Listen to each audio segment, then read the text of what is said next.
Time now to dig deeper into the legislative session with the Inside Utah Politics panel. This week we have Senate Majority Assistant Whip Kirk Colomar and Senate Minority Caucus Manager Gene Davis. Gentlemen, welcome to the show. Thanks so much for being here. Thank you. Thanks, Glenn. Senator Colomar, let's start with you. What are your thoughts? Session kicking off now in just a couple of days as we head in to the 45-day session. Well, it's that time of year. There's obviously going to be a lot going on over the next 45 days. Some of the big issues are we're looking at pretty significant surpluses again.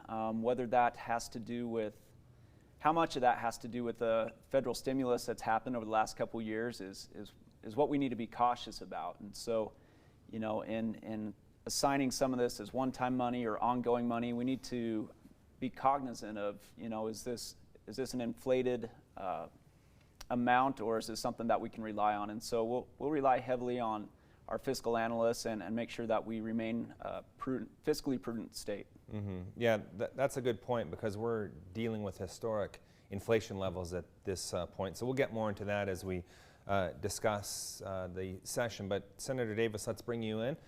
Your thoughts as we head into the session?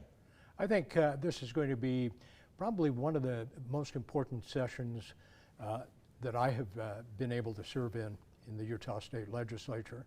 As was mentioned, we have all of this surplus money. Most of it is all one-time money and not ongoing money. There's a lot of issues that we need to address. There's needs of state that truly need to be addressed. I think wages are one of those issues that we need to make sure that our state employees are compensated appropriately with the inflation and everything else that's going on. So that's going to be a major issue, I believe, also. Mm-hmm. We've already got a sense of what tax breaks may look like through a couple of bills that have already been presented. So, Senator Colomar, as far as tax cuts go, what are you and your colleagues in the majority thinking? Well, the Executive Appropriations Committee has already set aside $160 million, and so we saw pretty significant income tax cuts last year, and they were pretty targeted. So the discussion is that it'll maybe be a more broad-based income tax cut this year, and even a bigger tax cut than what we did last year.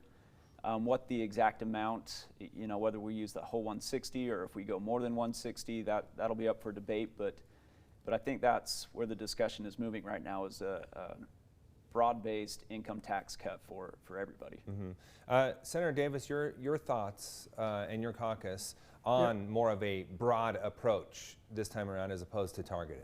You know, I think the one thing we have to do is be very, very cautious about this growth, that it's not, you know, going to be short-lived. We've got to take a look at downturn in the economy. If we cut taxes too deeply, then it means that we have really a serious deep cut when the economy goes south. And we know over time that economies are up and down. There's good times, and then there's some pretty tough times, and we need to make sure that we can cover the tough times as we address these good times.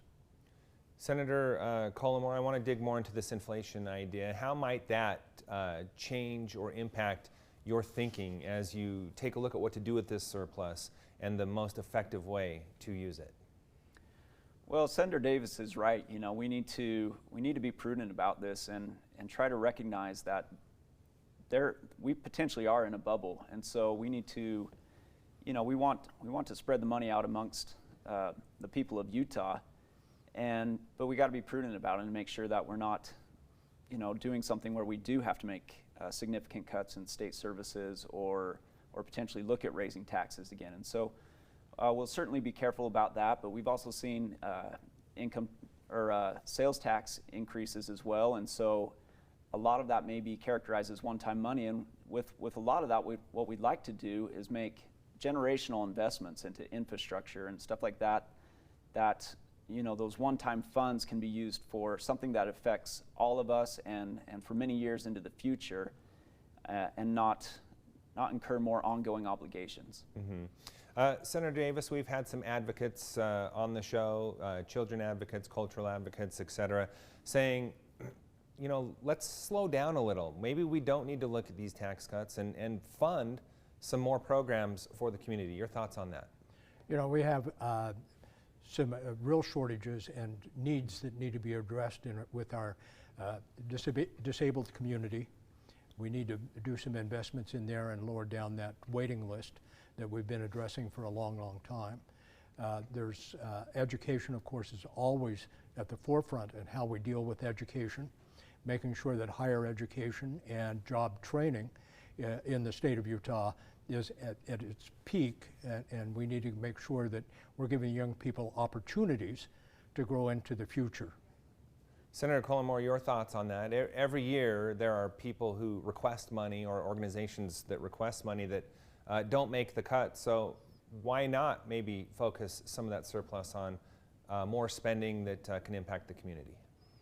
I think there'll be plenty of spending this year. You know, even with the tax cuts that we're talking about, the $160 million for income tax cut, we're looking at over $1 billion surplus. And so there's plenty of money that's going to be spent this year.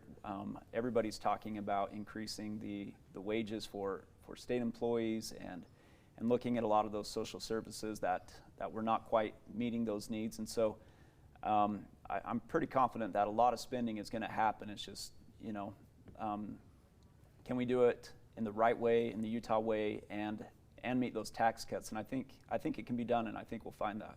Okay, we will be watching that, and as that plays out. Senator Davis, anything troubling you've heard on the table that causes you concern? You know, I think one of the major issues, and it's going to be a major issue up there, is water, and how we're dealing with our water crisis in the state of Utah, and where we go from here, really, in addressing the future. We've got to look at that. I think also getting an awful lot of discussion this session is going to be issues around the Great Salt Lake. Mm-hmm. We've got to make sure for air quality, soil quality, in fact, our quality of life in the state of Utah, that we don't damage the Great Salt Lake any deeply more than it is right now.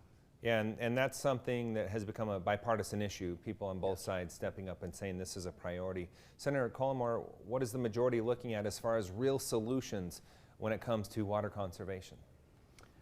So we still have quite a bit of money left from ARPA, the relief package from the feds. And so one of the big investments that we're looking at is secondary water metering. And that's, you know, a lot of citizens in our state, particularly in the northern Utah counties and some in Utah County as well as some in Salt Lake County, have secondary water sources for their yards and all that, and they're not metered. And there's been a lot of studies that show simply by metering it, not changing the price or anything, but simply by metering it, people are more aware of the amount of water they're using, and there's big conservation expectations when that happens. And you know, we could invest a lot of money into new water infrastructure, and that's something that we'll look at as well. But just the secondary water metering, which will be several $100 million, could save us enough water that would amount to basically a brand new reservoir. And so it'd be a big investment, but worthwhile. All right, I want to get both your thoughts on another issue we've seen playing out quite a bit in the last year, particularly with fireworks on the 4th of July and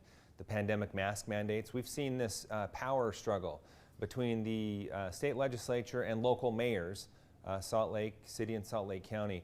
Do you anticipate, Senator Cullimore, you and your colleagues addressing that and maybe closing some of these loopholes or defining it more when it comes to emergency powers for local city authorities?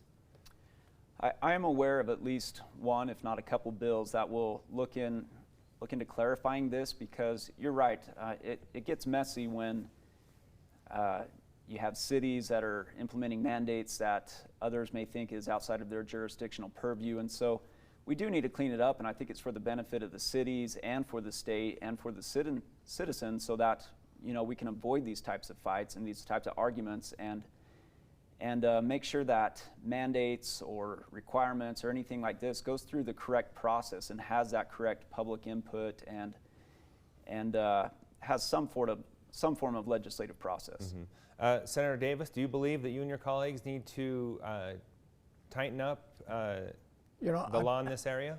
I take a look at a lot of these issues that are coming up around the COVID, around the pandemic. We need to really give a great ear to our public health people. They're professionals. They know what the problem is, and we need to be able to follow their lead and give them the direction that they need to really implement good public health so that we all live in a safer environment. And that includes, you know, other issues that are there as well. And local governments closest to the people, they understand in Panguitch, for an example, some of the issues there are not the same as you find in Salt Lake County. All right, on that note, we're going to have to end it there, gentlemen. Great conversation. Thanks so much for being here. We appreciate it. Thank you. Stay with us. We'll be right back with more Inside